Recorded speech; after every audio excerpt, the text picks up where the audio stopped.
Hey everybody, Rachel Roberts, Executive Director of the Kentucky Cannabis Industry Alliance here with a policy update for you.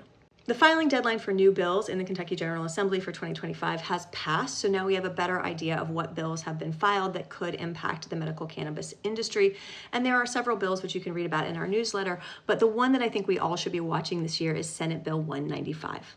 The main reason I think this is the bill to watch is because of the bill sponsor, who is Senator West. Senator West was the primary sponsor of Senate Bill 47 in 2023, which created the medical cannabis program in Kentucky.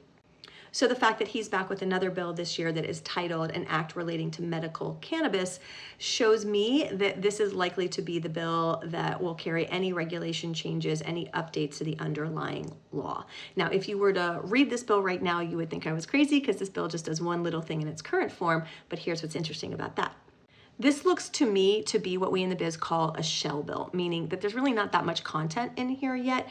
But what's really important is that Senator West has filed a bill with medicinal cannabis in the name, because then when this bill gets assigned to a committee, it can be subbed, a committee sub can be put in, which could change literally all of the language within the bill, and it would still be a viable bill as long as that language was pertinent to the title that had medicinal cannabis in it.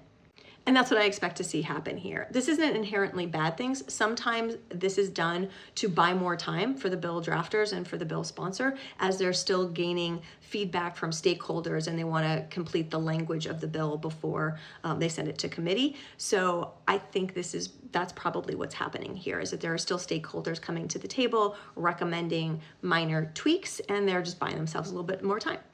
So if you have Bill Watch set up, you're going to want to set your bill tracker for Senate Bill 195 and notice when things start to move with it. So it'll be really interesting when it gets assigned to a committee, and then pay attention for any committee sub that comes. But let's talk about what is in the bill right now, because it's a good reminder on how to read a bill. The language is in the bill in its current form effectively, without expressly using these two words, but it effectively evokes the two scariest words for anybody who follows policy. Any guesses?